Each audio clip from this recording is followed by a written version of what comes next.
Anti-material world or the kingdom of Godhead now recognized by progressive science. Delhi, Saturday 20th February 1960, Series 17, Part 2, edited and founded under direct order of His Divine Grace Sri Srimad Bhakti Siddhanta Saraswati Goswami Prabhupada by Goswami Abcharan Bhaktivedanta. Continued from Part 1. Anti-material world is suggested here, and the information is that in the anti-material world there is no such experience of seasonal changes. Everything there is permanent, blissful and full of intelligence. But when we say it is a world, it has its forms and paraphernalia of different categories beyond our material experiences. The material body is destructible, and as such it is changeable and temporary. So is the material world. But the anti-material living force is non-destructible, and therefore it is permanent. Expert scientists have thus distinguished the different qualities of the material and anti-material particles as temporary and permanent respectively. The discovery of the two forms of matter have yet to find out the qualities of antimatter. But the vivid description is already given in the Bhagavad Gita as follows, and the scientist can make further research on the basis of these valuable information. The anti-material particle is finer than the finest of the material particle, and this living force is so powerful that it spreads its influence all over the material body. Although the anti-material particle is finer than the finest of material particle, it maintains the whole material body in sound and healthy state as if with medicinal effect. That anti-material particle has immense potency than material particle, and as such no body can destroy such anti-material particle. Here is the beginning of description of the anti-material particle, and it is given more expressively in the following manner. The finest form of anti-material particle is encaged within the gross and subtle material bodies. But with all the material bodies, both gross and subtle, are destructible, whereas the finest anti-material particle is eternal principle. One should therefore be more serious about this eternal principle. Perfection of science will culminate when it is possible for the material scientists to know the qualities of the anti-material particles and liberate it from the association of non-permanent material particles. This liberation of the anti-material particle from the association of material particles is the highest stage of scientific progress. The suggestion of the scientists that there may exist also another world consisting of anti-material atoms and a clash between the two worlds, namely material and non-material, will result in the annihilation of both the worlds is partly true. Such clash is continually going on between the material and anti-material particles. But in that continuous clashing, annihilation of the material particles is taking place at every step, while the non-material particle is trying to get out of it. And this fact is explained in the Bhagavad Gita as follows. The non-material particle, which is the living entity which influences the material particles to work, is always non-destructible. So long the anti-material particle is within the lump of material particles known by the names of gross and subtle bodies, the whole thing manifests as a living unit.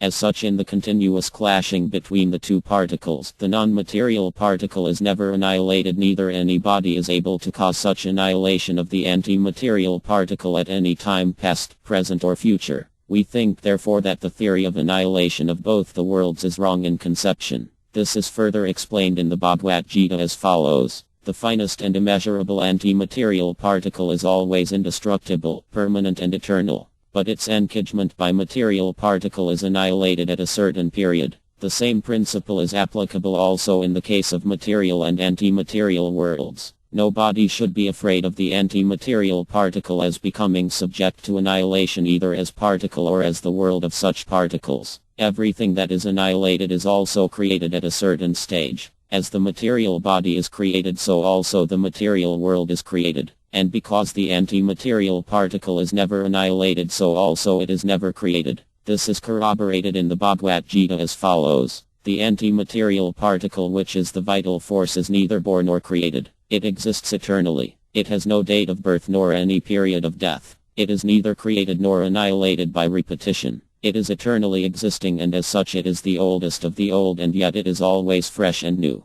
By annihilation of the material particles, the anti-material particle is never annihilated. The above principle is applicable to the anti-material world also. When the material world is annihilated, the anti-material world exists in all circumstances. This fact will be explained more elaborately later on in this article. The anti-material scientists may also know if from the Bhagavad Gita as follows. A learned fellow who knows perfectly well that the anti-material particle is indestructible does not think of its being annihilated by any means. The atomic scientist may think of annihilating the material world by their discovery of nuclear weapons, but they are unable to so in the matter of the anti-material world. The anti-material particle is more clearly explained in the following lines. It is neither cut into pieces by any material weapon, nor is it burnt by fire. Neither it is moistened by water, nor it is dried up or evaporated by air. It is indivisible, non-flammable, insoluble and non-evaporable. On account of its being eternal, it can enter into any sort of body.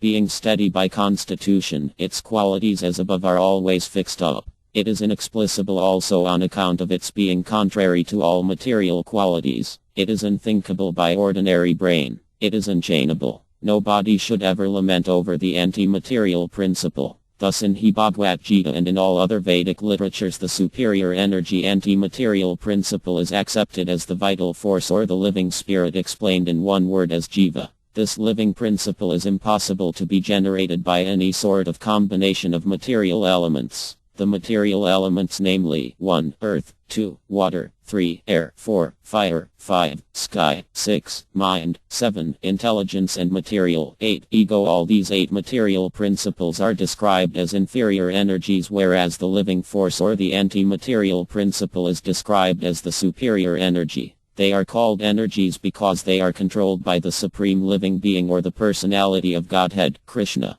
The materialist was so long limited within the boundary of 8 material principles as above mentioned, but it is encouraging that he has now a faint information of the anti-material principle and an anti-material world also. We hope with the progress of time such materialist will be able to estimate the value of anti-material world, where everything is anti-material without any trace of material principles. The very word anti-material suggests that the principle is completely different from all material qualities. The mental speculators, in 2 groups, realize this anti-material principle in 2 different morphological conclusions. One of them, the gross materialist, deny to accept the anti-material principle, or they admit only of disintegration of material combination at a certain stage. The other one accepts the anti-material principle as completely opposite to the material principle with its 24 categories. The second speculator is known as the Samkhyaist, or the speculator who scrutinize the material principles with minute analysis and synthesis. And at the end of such conclusion such Sankhyaists do accept only a transcendental principle or anti-material principle. But the difficulty for both of the above-mentioned speculators is that they speculate with the help of inferior energy without any source of information from the superior. It is therefore necessary that one should rise up to the plane of superior energy, and from that transcendental position only one can realize the real position of the anti-material principle. From the platform of material world one cannot estimate the real position of the anti-material world. But the Supreme Lord, who is the controller of both the material and anti-material energies, descends out of his causeless mercy and gives us complete information of the anti-material world, and thus we can know what the anti-material world is. The Supreme Lord and the living entities both are of the same anti-material quality. We can thus make an idea of the Supreme Lord by an elaborate study of the living entities. Every living entity is an individual person. Therefore the Supreme Living Being must also be the Supreme Person. In the Vedic literature the Supreme Person is very rightly claimed as Krishna. This name of Krishna, of the Supreme Lord, is the only intelligible name of the highest order. Because he is the controller of both the energies material and anti-material, the very word Krishna signifies that he is the supreme controller. In the Bhagavad Gita the Lord informs this fact as follows. There are 2 worlds, namely the material world and the anti-material world. The material world is made of inferior qualities energy divided into 8 material principles, but anti-material world is made of superior qualities energy. And because both the material and anti-material energies are emanations of the Supreme Transcendence Personality of Godhead, it is apt to conclude that Lord Krishna is the ultimate cause of all creations and annihilations. The Lord's 2 inferior and superior energies manifest the material and anti-material worlds, and as such he is the absolute truth. In the Bhagavad Gita the Lord explains the fact as follows. I am, therefore, the highest principle or transcendence, and there is nothing greater than me, O Dhananjaya. Everything that be is thus interwoven in my energies exactly like the pearls are woven on the thread. Long before the discovery of the principles of antimatter particles or the anti-material world, the subject matter was delineated in the pages of the Bhagavad Gita. And from the Bhagavad Gita it appears that the philosophy was first taught to the presiding deity of the sun globe. This means that the principles of the Bhagavad Gita was spoken by the personality of Godhead long before, or at least 400 million 40 crores of year before. Modern science has just very late discovered partial truth.